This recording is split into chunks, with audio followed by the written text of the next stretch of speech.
Well, good afternoon. This is Arlo Johnson from Vernon, British Columbia, speaking to you today on June the 9th, 3:45 p.m. It's about 75 degrees right now, which isn't too bad. It's actually pretty nice, pretty nice weather. That's 75 degrees Fahrenheit. So it's a little over 20, 22, 24. Well, it's been 4 months and 10 days, 9 days since I moved into the Vernon Rest Home. And, I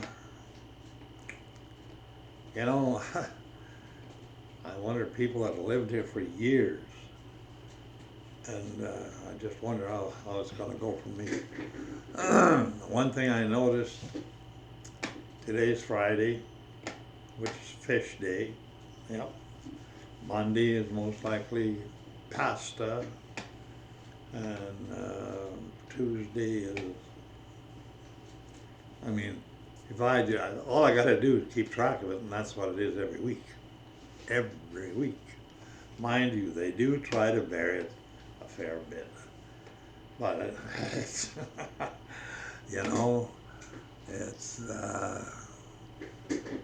it's a little bit tough to sometimes look forward to. But I guess, the thing is, I'm here, and this is the last place I'll most likely ever be. Who knows, eh? And I guess I could be in a lot worse places at this point in my life.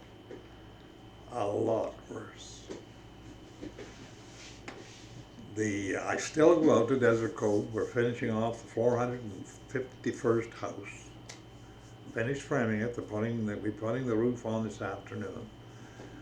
And the guy that's framing it, he wants to go to work for Desert Cove Estates in maintenance. He doesn't want to frame houses anymore.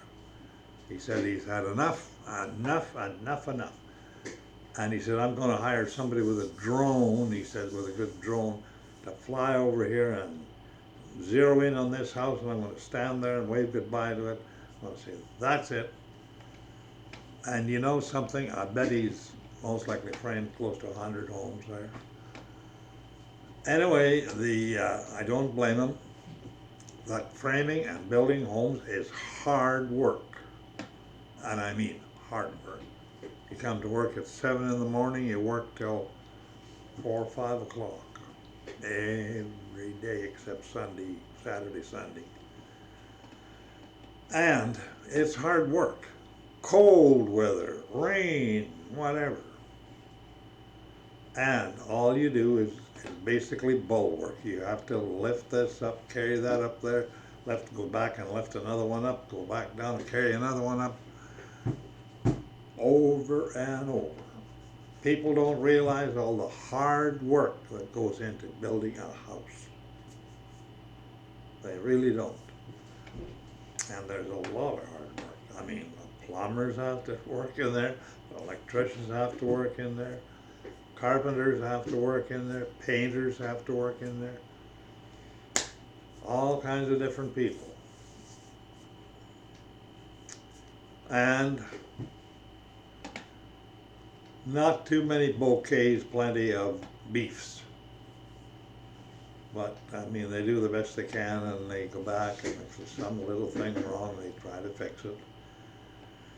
And there are some people, are overly fussy,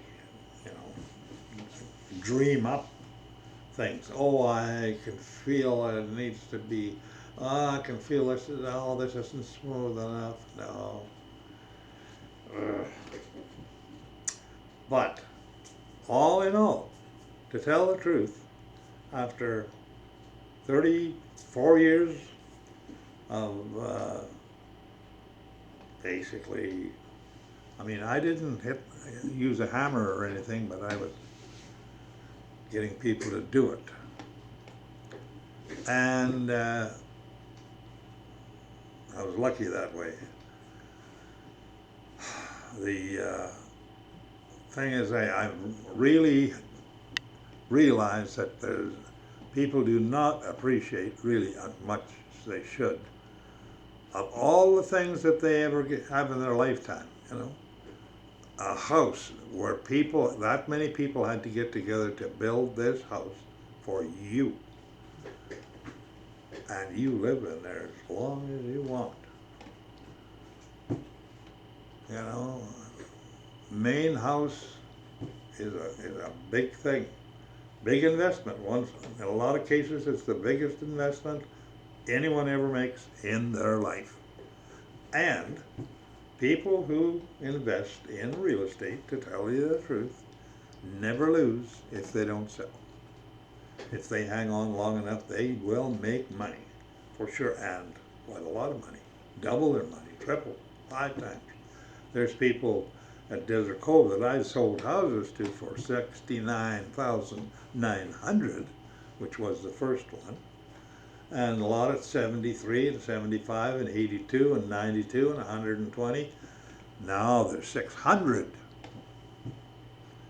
Now, when somebody buys a house there for 600,000, and the other guy is sitting over on First Street who paid 90, 85. He's not going to get 600, but he's going to get 350 or 400. That's the best investment he'll ever make. Now, that doesn't mean that the ones at 600 are going to make that. At least, I don't think so. I mean, what are they going to be, $2 million or something? I doubt that. But when they say, what is my house worth? It's worth exactly what it costs to build it. The rest is phony money. I sold houses to people. I could go and point them out to you. Nice homes downtown around for $90,000 to $100,000 generally in what I call the average time. And now they're 300, 400, 500, 600,000. The same house. You know perfectly well the house hasn't changed one iota. The person I sold it to for 90,000, it's the same house. The only thing that's happened is it takes more of your money to buy it. And your money is diluted. It's worth less than it was 10 or 20 years ago. That's how much less it's worth. So when you say my house is worth this, well, it's worth this in today's dollars, not in any other measure. And,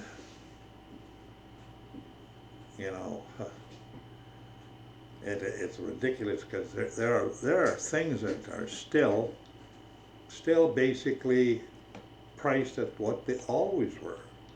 Not too many things, but a few things. I've noticed that you can buy a clothes dryer for $800.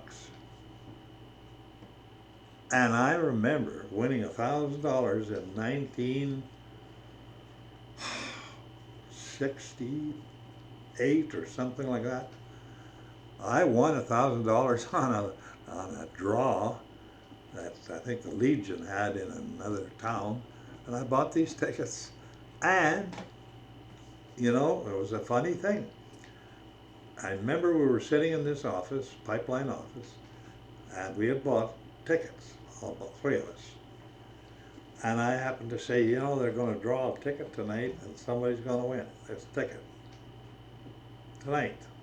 And I said to them, yeah, they looked, I went home, and about 8 o'clock that night, I got a phone call from Rimbey, Alberta, the Legion, and said, we've just drawn your ticket. Congratulations. We'll be sending you a check for $1,000. And I said, thank you very much. And I wasn't a bit surprised.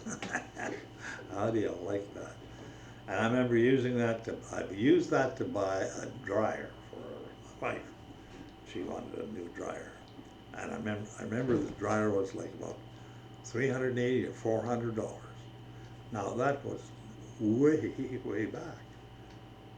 How come they still make dryers for, well, maybe twice as much, but not quite. I mean, I've seen them for, other things are ridiculous. A pickup truck can be $125,000. I remember when they were $2,500, and I remember when they were $1,350. I remember Dad bought an international pickup, half-ton pickup, bought it in Edmonton, drove it home, $1,350. Yeah. One of the guys who owned Desert Cove bought a new I think it was Ram, yeah, with everything on it. He wanted everything on it, and I think he was over 105,000 or something. But I know they're up to 120 for a bloody pickup. But those pickups, if I'm driving down the road between, say, here and Kelowna, who's going to pass me? I'm going 100, 105 clicks. Basically supposed to be 90. But if I'm going that, everybody is approximately going 100, 105. And the ones who pass me all the time is the pickups, just flying by. Pickups. And they handle very good on the road for some reason. And you'd think with the light rear end like that, they wouldn't handle that good, but they do. Yeah. So the big changes. The thing is, I should talk about that today.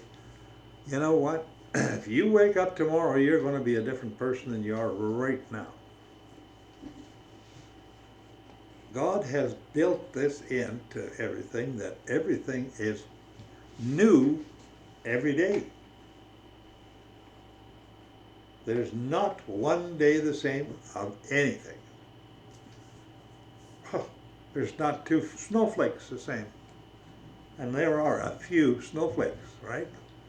After close to 80, 90 years of watching snowflakes, I can tell you there's a lot of them. And they claim they're not the same.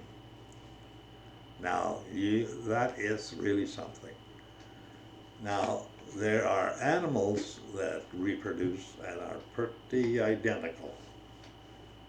That's,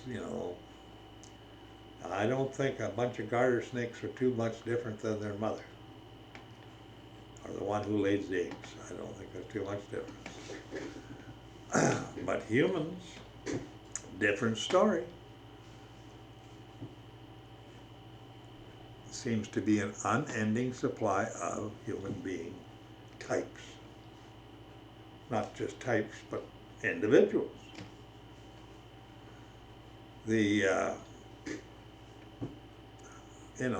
We're up to about 8 billion, and there's most likely be 100 billion have passed through the Earth cycle up to now. That's a lot of people, 100 billion. And I'm sure there was very few that even looked alike. Mind you, what are you supposed to think? I never heard preachers talk about anything like this, but they don't dwell on, what they don't dwell on is the fact that the creator of this universe, they call his name God, is so much more powerful and greater than we are, even if we're made in his image. Now, he might have all kinds of images, but we're made in this one. And when you consider, he says, you know, he knows the beginning from the end, or the end from the beginning. So he has a plan. There is a total plan involved here. And we're working out this plan as we speak. We were most likely planned to do this today. And, you know, I mean, a lot of people say, oh, that can't be. You have free will, you can do what you want. Yeah, you can have free will, but I mean, that doesn't say that somebody doesn't know the final outcome ahead of time. You know, he does say that there's predestination of people. Before he's decided who they are going to be in his kingdom before they were born. Because he knew who they are and who they would be. Now, you know, the business of religion and stuff like that, which is religion, if you say religion, you start thinking about churches and stuff like that. Well, religion is actually that. It's man-made parties, just like political parties, only it's tons of them. And they come up with all these ideas. Oh, this is what, then no, we can't believe that. No, it's this way. And they don't pay attention to what God actually has said in his handbook. You got to realize that the Bible, as it turned out to be, it was planned, I guess God planned it that way, that book was dictated from outside of this world. It came from outside this world to people. And it came up to them to produce it, to say, this is what you write here. These were the words you will say. And it's outside, it's a book, a book of instructions and history and projections and prophecies and rules and regulations and stuff that God gave to this earth. And it's an external book that's given to the planet Earth. There's no other book like it. It's pretty hard to read. I admit I have a terrible time trying to read it. I listen to most of it online. And that works a lot better for me because I don't know, I read for a little while and I can't seem to concentrate on it, or my eyes go wonky or what. But it's, I have most likely listened to most of the Bible online. The thing is, they claim there are no contradictions in the Bible. The Bible actually explains itself. If you don't understand the Bible, there's parts of the Bible will explain what it has already said.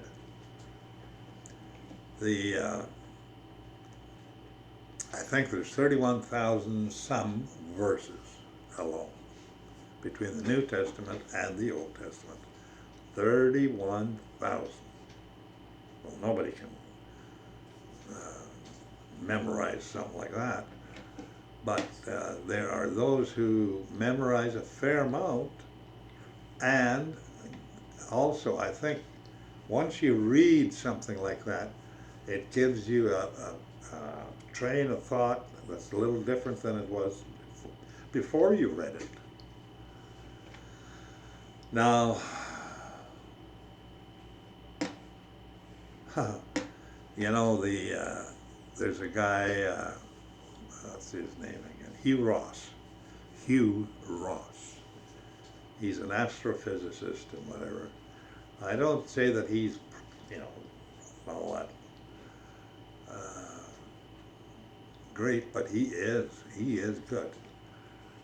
He's not afraid to take on questions from anybody on anything. And he is, he admits that he's what do you call it, autistic. He said he was an autistic person.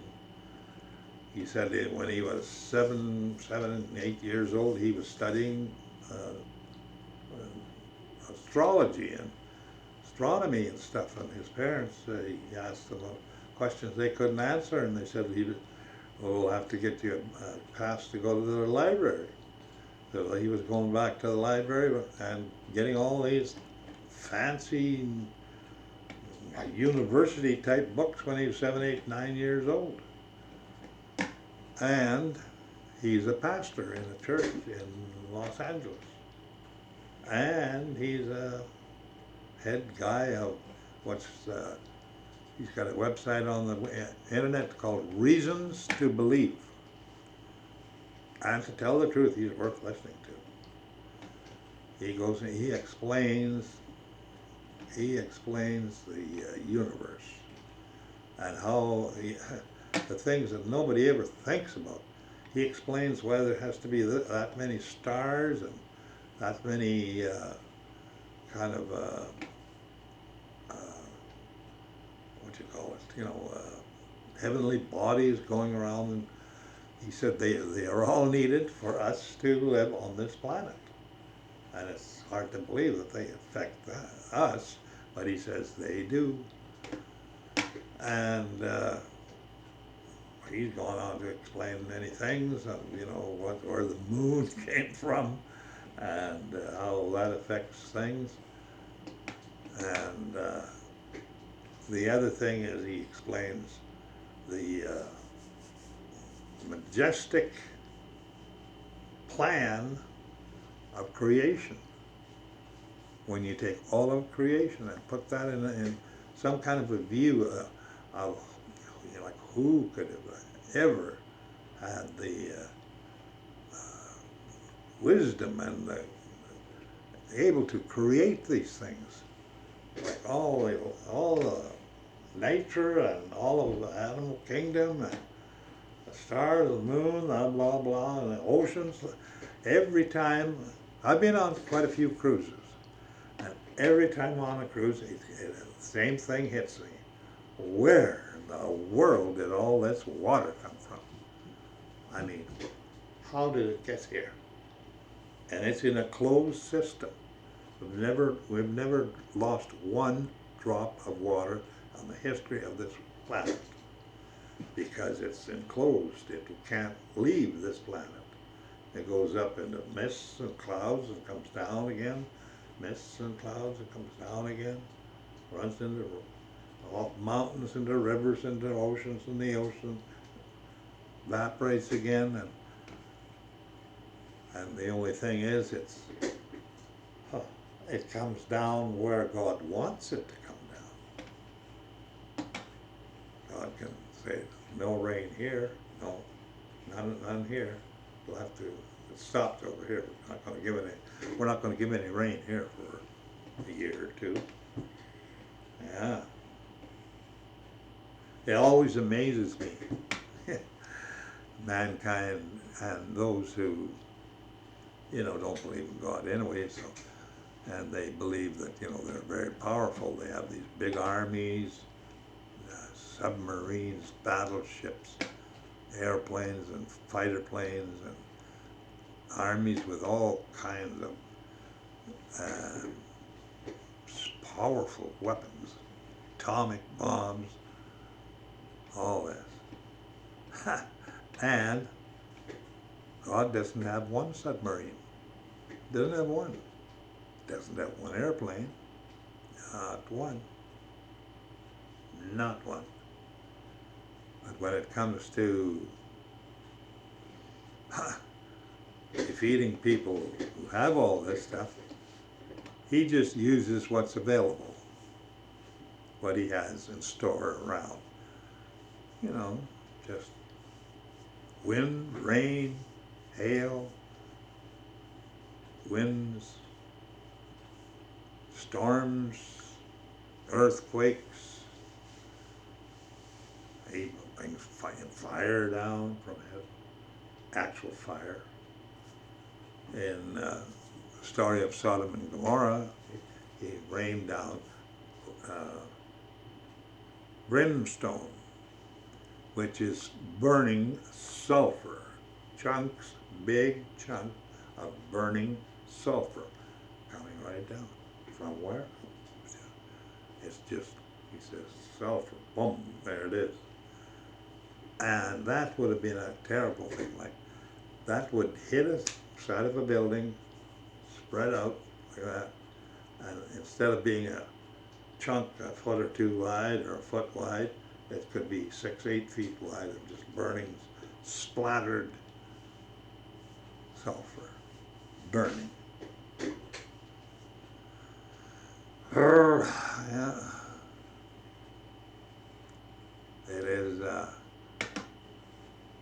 It is amazing to read this stuff. And then he has a timeline on it. Yes, and he said it will only last for so long. You can have all your global warming you like. He said, basically what he says is, I'm not going to create it. I'm going to do that. And you're going to call it something else because you don't believe in me. And you'll find out. You will. And I guess that's where we're headed. In the meantime, he gives a good way out. It's not no rapture thing. Never talked about that. Jesus never talked about that in the Bible. And people believe that, but more and more, because sounds like an easy way out of here, man. We don't have to worry about this and that. They're going to fall for a big lie. When Jesus rose and was leaving this planet in Jerusalem or wherever he was, the last thing he said is, do not be deceived. Don't let anybody deceive you. That's the deception that's coming. And it's here, right now, every day. Big deception. And that's the only thing that Satan can use he can make people believe the wrong thing, so they do the wrong thing, so that God, in his laws, will punish them, will destroy them. And that's what he does. And so God had to make a way to keep his law, but he had to make a way for those who believed and trusted him. And if they believe him, and believe in Jesus, and trust him, he says, I'll take you aside and put you in my kingdom. That's the way out of this. That's the only way. There's no other way. And each individual has to do that, hope that he can do that. Can't buy his way out. Can't be religious enough to buy his way out. It's just one way. That's something to think about. At my age, I got to think about it quite a bit. Well, mind you, I've thought about it for a long time, not just because I'm down here 90. No. And